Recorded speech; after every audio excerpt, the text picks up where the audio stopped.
Hello everyone. UK triple SC last year का एक और एग्जाम पेपर है स्टेनोग्राफर का, जिसके रीजनिंग के 10 क्वेश्चंस हम इस वीडियो में सॉल्व करने वाले हैं। तो आपका अगर कोई भी उत्तराखंड का एग्जाम आने वाला है तो ये वीडियो रीजनिंग के क्वेश्चंस के पैटर्न को समझने में आपकी काफ़ी हेल्प करने वाली है, जिसमें हम देखेंगे कि अलग अलग टॉपिक्स से किस किस तरीके के क्वेश्चंस आपको दिए हैं और आने वाले एग्जाम्स में ये एक्सपेक्टेड है कि उस तरह के क्वेश्चंस एग्जामिनर पूछेगा। इसमें देखिए क्वेश्चन नंबर फर्स्ट जो दिया हुआ है 41, वो दिया है एक्स सप्ताह और एक्स दिनों में कुल दिनों की संख्या कितनी होगी। तो देखो ये वाला जो क्वेश्चन है ना, वास्तव में ये आपका कैलेंडर टॉपिक से लिया गया है। अगर आपने कैलेंडर टॉपिक पढ़ा है तो जाहिर सी बात है हम इसको सॉल्व करेंगे, और अगर आपने वो नहीं पढ़ा है तो डिस्क्रिप्शन में लिंक है, वहां पर मैंने कैलेंडर टॉपिक का वन शॉट बनाया हुआ है, आप उसको देखिए। कैलेंडर टॉपिक से रिगार्डिंग कोई भी क्वेश्चन अगर आपका आ जाएगा ना, आप उसको सॉल्व कर लोगे। फिलहाल देखो इस क्वेश्चन को हम कैसे सॉल्व करेंगे। यहाँ पर कहा है एक्स सप्ताह। एक्स सप्ताह का मतलब है कि एक्स की इंटू मुझे 7 दिन से करनी होगी। 7 से क्यों मल्टीप्लाई कर रहे हैं? क्योंकि एक सप्ताह में 7 दिन होते हैं। और फिर कहा गया है एक्स दिन, तो इसमें हमें एक्स डेज और प्लस कर देने हैं। तो टोटल कितने हो जाएंगे? ये 7x और प्लस एक्स। अगर ये दोनों प्लस होंगे तो टोटल मिलाकर बनेंगे ये 8x, यानी कि बी ऑप्शन जो था ना वो इस क्वेश्चन का करेक्ट होगा। इसके बाद देखिए क्वेश्चन नंबर 42 को। इसमें ये कहा गया है कि एक कमरे में 5 व्यक्ति ए बी सी डी और ई हैं, और फिर कहा गया है कि बी व सी का पिता कौन है? ए है। अब देखो ये वाला जो क्वेश्चन है ना, ये है आपका ब्लड रिलेशन का। ब्लड रिलेशन मतलब रक्त संबंध, और इस पर 3 प्रकार के क्वेश्चंस पूछे जाते हैं, जिसमें से ये जो फॉर्म दी है ये पजल फॉर्म दी है। तो देखो इसको हम कैसे सॉल्व करेंगे। यहाँ पर बोला गया है कि बी का और सी का पिता कौन है? ए है।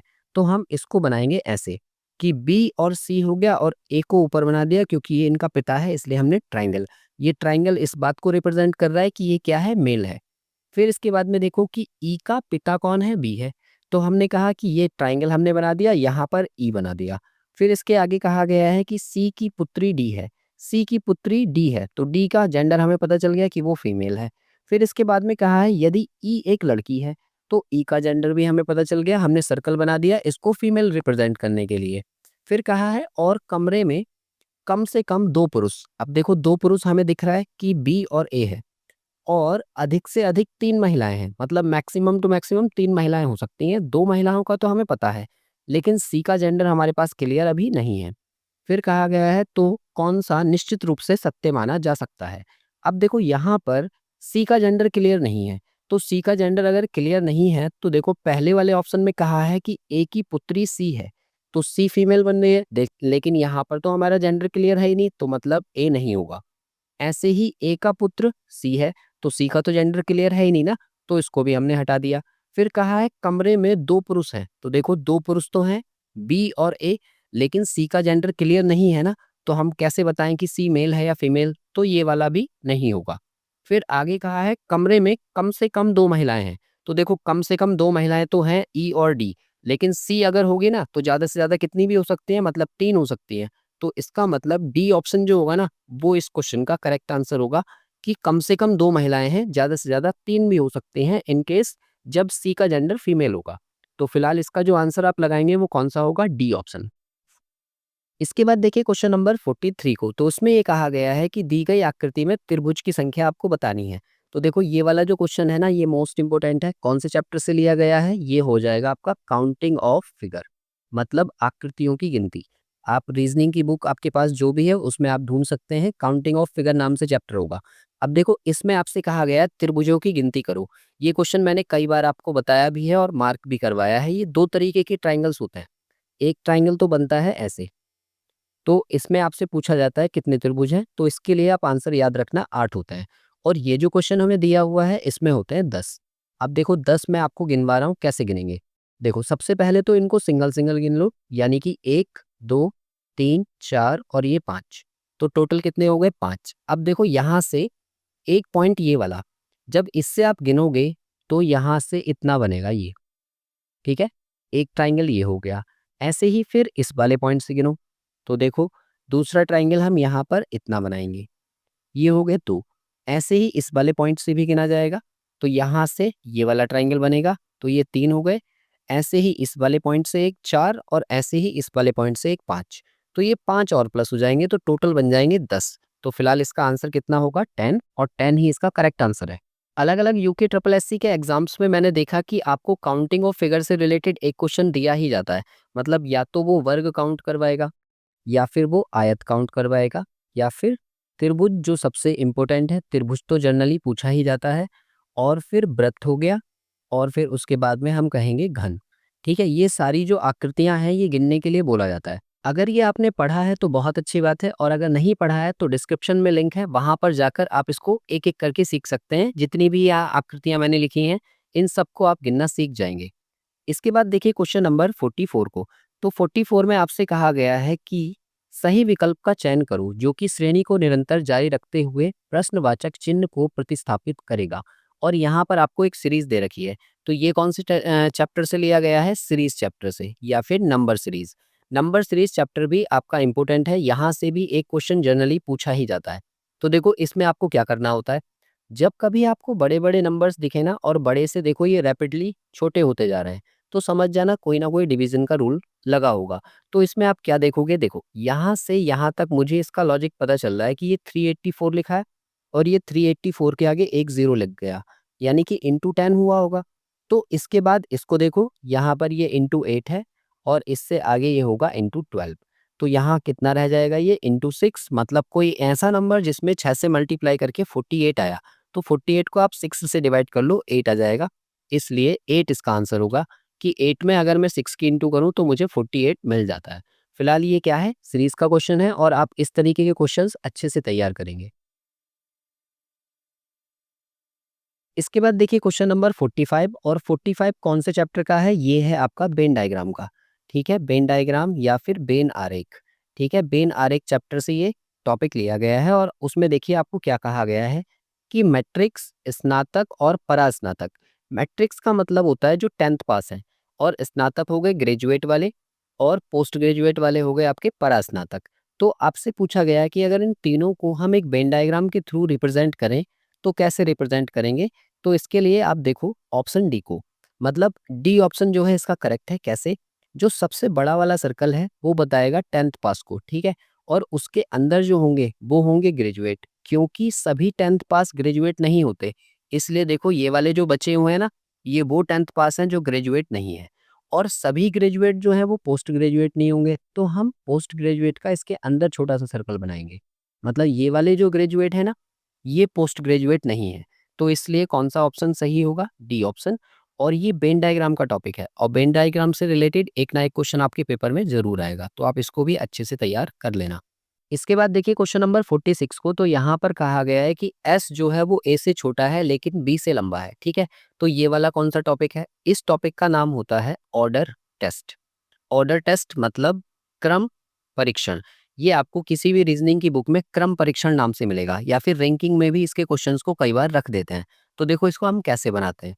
यहाँ पर कहा गया है कि एस जो है वो ए से छोटा है लेकिन बी से लंबा है।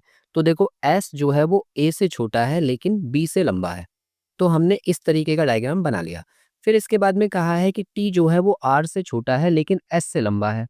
तो टी जो है वो आर से तो छोटा है लेकिन एस से लंबा है, तो ये दो हो गए। अगर हमें दो अलग अलग डेटा दिए हैं तो उनको हम इस तरह से लिख लेंगे और बाद में उन्हें एक साथ मर्ज कर देंगे। आगे देखो कहा गया है कि ए जो है वो टी से लंबा है। अगर ए टी से लंबा है तो यहाँ पर बीच में आएगा ए, आर के और टी के बीच में। ठीक है, फिर आगे कहा गया है लेकिन आर से छोटा है। तो आर ऊपर लिखा है इसलिए हमने कहाँ पर बना दिया आर को? यहाँ पर। और उसके बाद ए, फिर उसके बाद टी, और उसके बाद बी। ये वाला जो पैटर्न है ना, ये हमारा कंप्लीट हो गया। तो पूछा है कि इनका लंबाई के अनुसार क्रम कौन सा होगा। तो आप देखो सबसे बड़ा कौन है? आर, फिर उसके बाद ए, फिर उसके बाद टी, फिर उसके बाद एस, और फिर उसके बाद बी। और ऐसा कौन से ऑप्शन में दिख रहा है हमें? डी ऑप्शन में। तो डी ही इसका करेक्ट आंसर होगा। इसके बाद देखिए क्वेश्चन नंबर 47 को। इसमें कहा है कि मैं पूर्व की ओर मुंह किए हुए हूँ। अगर डायरेक्शन की बात हो रही है तो ये कौन सा चैप्टर होगा? दिशा परीक्षण। ठीक है, दिशा परीक्षण का भी एक ना एक क्वेश्चन आपके पेपर में जरूर आता है। दिशा परीक्षण या फिर डायरेक्शन टेस्ट। ठीक है, तो इस टॉपिक को हम देखो कैसे सॉल्व करते हैं। ये कहा गया है कि मैं पूर्व की ओर देख रहा हूँ। ठीक है, तो सबसे पहले हमने कहा कि मुंह जो है वो किधर साइड में है? ईस्ट साइड में है, यानी कि पूर्व की ओर है। फिर आगे कहा गया कि ये 100 डिग्री जो है ना दक्षिणाव्रत, दक्षिणाव्रत मतलब क्लॉकवाइज। तो हमने कहा 100 डिग्री क्लॉकवाइज हम इसको घुमाएंगे। फिर आगे कहा है और 145 डिग्री वामाव्रत यानी कि 145 डिग्री एंटी क्लॉकवाइज घूमना है। ठीक है, फिर आगे ये कहा गया अब मैं किस दिशा की ओर मुंह किए हुए हूँ। ठीक है, अब यहाँ से आप ये देखो कि क्लॉकवाइज वालों को ना एंटी क्लॉकवाइज वालों में से माइनस कर दो तो आपको मिलेगा यहाँ पर 45 डिग्री, और वो भी किसके, जिसके ज़्यादा होंगे। एंटी क्लॉकवाइज वाले के ज़्यादा हैं इसलिए 45 डिग्री बच गया। अब ये देखो हमारी डायरेक्शन कौन सी थी, ईस्ट, तो ईस्ट डायरेक्शन होती है इधर साइड में। इसको हम क्या बोलते हैं, ईस्ट का एरो। क्योंकि आप देखो जब यहाँ प्लस साइन बनाते हो तो ऊपर नॉर्थ, इधर ईस्ट, इधर साउथ और इधर वेस्ट। तो ये एरो जो यहाँ से इधर साइड में बन रहा है ये क्या है, ईस्ट है ना। तो हमने कहा कि ये ईस्ट डायरेक्शन इधर होगी। और यहाँ से हमें कितने डिग्री घूमना है, 45 डिग्री एंटी क्लॉकवाइज। तो हम किस डायरेक्शन में घूमेंगे, यहाँ से 45 डिग्री एंटी क्लॉकवाइज। तो ऊपर नॉर्थ और इधर ईस्ट, यानी कि उत्तर पूर्व जो होगा वो इसका आंसर करेक्ट होगा। और ऐसा कौन से ऑप्शन में दिया है, ऑप्शन बी। तो बी ही इसका सही आंसर है। अगर ये टॉपिक आपने किया हुआ है तो इसका स्पेशल मैंने प्रैक्टिस सेट डाला हुआ है, आप उस प्रैक्टिस सेट के क्वेश्चंस बना लो। अगर वो क्वेश्चंस आपसे सही सही बन जा रहे हैं तो समझो आपकी तैयारी बिल्कुल सही चल रही है। ठीक है, और किसी भी एग्जाम में अगर ऐसा क्वेश्चन आता है तो आप उसे बना लोगे। इसके बाद देखिए क्वेश्चन नंबर 48। 48 में आपको कहा गया है कि ओनिडा लिखा है और उसको इससे कोड किया गया है। तो आपको बताना है कि ये वर्ड जो दिया है इसका कोड क्या होगा। ये टॉपिक हो जाएगा हमारा कोडिंग डिकोडिंग। ठीक है, कोडिंग डिकोडिंग, ये वाला टॉपिक आपको मिल जाएगा, या कूट नाम से भी ये होता है। ठीक है, अब देखो इसमें ये कौन सा है, ये कॉमन कोडिंग का क्वेश्चन है। आप ये देखो कि जो पहला कोड हमें दिया हुआ है, पहले जो अल्फ़ाबेट्स हमें दिए हैं, सेम वही अल्फ़ाबेट हमारे दूसरे में भी यूज़ हुए हैं। मतलब ओ था तो नीचे भी ओ है, एन है तो यहाँ भी एन है, आई है और डी है और ए है। तो अगर ये सेम सेम है ना तो समझ जाओ कि इसमें कॉमन कोडिंग से सॉल्व किया है, मतलब हर एक का पर्टिकुलर एक कोड यहाँ पर दिया हुआ होगा। ठीक है, आप उसी के अकॉर्डिंग ये कोड बना दो। तो देखो क्या लिखा है, ONIDA। ओ का कोड 3 है, ये 9 है, फिर 6 है और फिर 8 है, फिर 5 है। तो आप ये देखो कि हमें कोड बनाना है किसका, NOIDA का। ठीक है, तो N के लिए हमने 9 यूज़ किया है, तो N के लिए 9 यूज़ हो गया। फिर O के लिए 3 यूज़ किया है तो 3 आ गया। फिर I के लिए हमने 6 यूज़ किया है तो 6 आ गया। फिर D के लिए हमने 8 यूज़ किया है और A के लिए हमने 5 यूज़ किया है।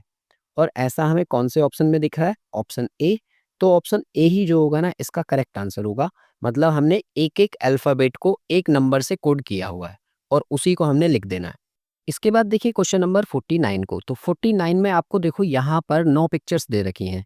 तो ये वाला जो टॉपिक होता है ये नॉन वर्बल रीजनिंग का है और ये आता है ग्रुपिंग ऑफ पिक्चर्स के नाम से।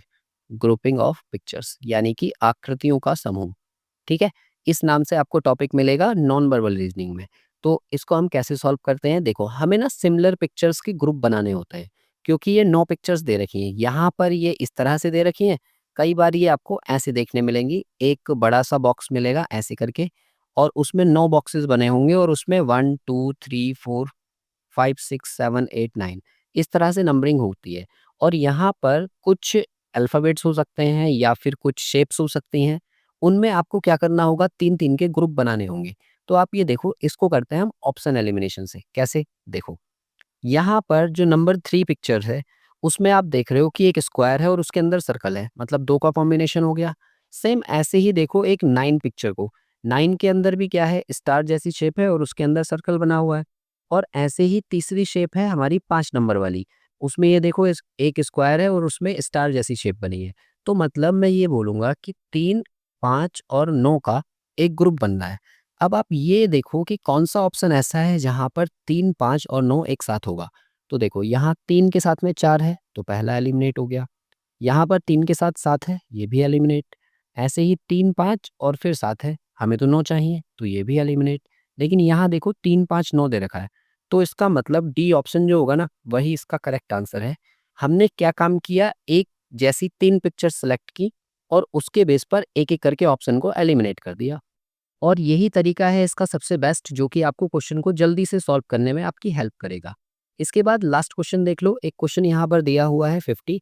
इसमें ये कहा गया है कि आप बताओ रिक्त भाग में क्या भरा जाएगा। ठीक है, तो ये कौन से टॉपिक से है, ये टॉपिक से है। आपने देखा होगा एक पिक्चर दी होती है, ये भी नॉन वर्बल का है और उसमें 3 फोटोज बने हुए होंगे, चौथे की जगह क्वेश्चन मार्क है। आपको यहाँ ये जो मिसिंग आकृति है ये आपको निकालनी होती है, मतलब फाइंडिंग मिसिंग पिक्चर। तो इस टॉपिक का नाम क्या होता है, कई बार इसमें मिसिंग पिक्चर भी लिखा हुआ होता है, कई बार कंप्लीशन ऑफ फिगर भी होता है। तो अलग-अलग बुक्स में अलग-अलग नाम से आपको ये चैप्टर मिल जाएगा। फिलहाल इसको करना कैसे है? देखो 3 पिक्चर्स यहाँ पर जो दी होती है ना, उन तीनों पिक्चर्स को ऑब्ज़र्व करना होता है और फिर उन्हीं के सिमिलर चौथी पिक्चर हमें बनानी होती है। तो देखो पहली वाली शेप को अगर मैं देखूँ यहाँ पर इतना जो है, ठीक है? तो इसमें देखो अल्फ़ा, बीटा, गामा और ओमेगा, ये चारों के चारों ऐसे क्लॉकवाइज़ में बन रहे हैं, ठीक है? अब इसके बाद दूसरे वाले को देखो, इसके जस्ट अगला वाला जो बॉक्स है, उसमें अल्फ़ा नीचे की साइड में चला गया। अभी ये लेफ्ट में था, लेकिन अब नीचे चला गया और फिर से वही पैटर्न है अल्फ़ा, बीटा, गामा और ओमेगा, यानी कि अभी भी क्लॉकवाइज़ ही घूम रहे हैं। तो आप नीचे देखो, यहाँ पर ए, बी, सी और डी ये भी क्लॉकवाइज़ घूम रहे हैं, तो अब ए यहाँ से हटकर कहाँ चला जाएगा? नीचे। और ए यहाँ नीचे वाले बॉक्स में देखो, ए ऑप्शन में तो नहीं है, ऐसे ही बी ऑप्शन में भी नहीं है, ऐसे ही डी ऑप्शन में भी नहीं है।